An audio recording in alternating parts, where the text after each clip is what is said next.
Des métamorphoses, on pourrait dire qu'il y en a de plus en plus et en Iran, mais il ne s'agit pas de papillons, c'est plutôt de métamorphoses du cœur. Bonjour Clémence.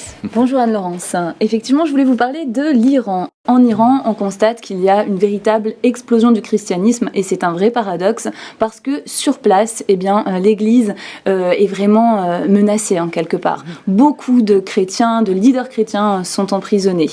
Et un conférencier, Merad Fatih, a expliqué en 3 points très simples qu'est-ce qui serait à l'origine de l'explosion du christianisme. Alors le premier point, il s'agit de problèmes sociaux. On remarque par exemple l'augmentation du chômage, de la prostitution, et donc tout cela crée quelque part un désenchantement des Iraniens. Le deuxième point serait les prières ferventes, parce que ce conférencier est chrétien et donc il croit dans la puissance de la prière.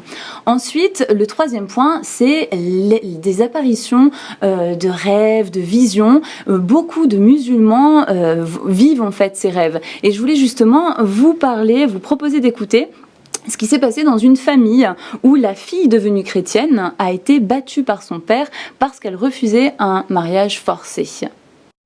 I heard the story of a daughter who came to Christ, a student. J'ai entendu l'histoire d'une jeune fille qui est venue à Christ en tant qu'étudiant. First, he was not taken seriously by her family. Et d'abord, elle n'a pas été prise au sérieux par sa famille.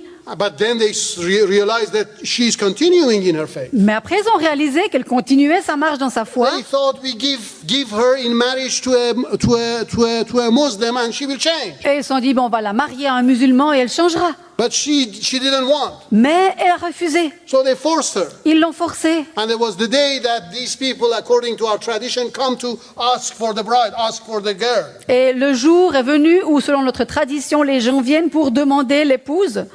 And before the father and the family, she said, "No, I cannot marry you." Et devant le père et toute la famille, elle a dit non, je ne peux pas vous marier. And it was so bad, for her father. Il se sentait tellement mal pour son père. So it was like his reputation got damaged. Bien sûr qu'elle salissait sa réputation. So when the person who had come for this girl went. Donc, quand les gens qui étaient venus pour prendre cette épouse sont repartis, the dad was so angry, he took out his belt. Le père était tellement en colère qu'il a pris sa ceinture. And he started beating the girl. Et il a commencé à battre sa fille. I said, I will kill you if you don't change your religion, if you don't come back to Islam. Il a dit, si tu changes pas ta religion et tu ne reviens pas à l'islam, je te tuerai. And as he was beating up the girl, et alors qu'il battait sa fille, suddenly he fell down. Tout d'un coup, il est tombé, il s'est écroulé. He got sick. Il est tombé malade. And he started shouting, "Have mercy on me, have mercy on me." Et il commence à crier, pitié de moi, pitié de moi. The daughter got worried. Et la fille s'est inquiétée. With all the wounds that she had, she started getting worried for her father. Avec toutes ces blessures qu'elle avait partout, elle a commencé à soigner son père. Dad, what is happening to you? What's wrong? Mais papa, qu'est-ce qui se passe? Qu'est-ce qui va pas? He says, please forgive me. I didn't know.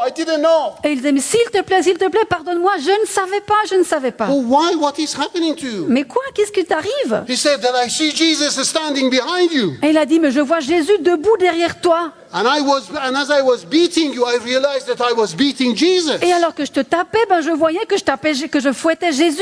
And he had stretched his hand and said, "Why are you beating me?" Et Jésus a étendu sa main et m'a dit, mais pourquoi est-ce que tu me bats? Please pray to Jesus that he would forgive me. S'il te plaît, prie Jésus pour qu'il me pardonne. And this man is now a believer. Et cet homme est maintenant un chrétien. Believer, un chrétien secret, bien sûr. L'histoire parle elle-même. Merci Clémence. On va laisser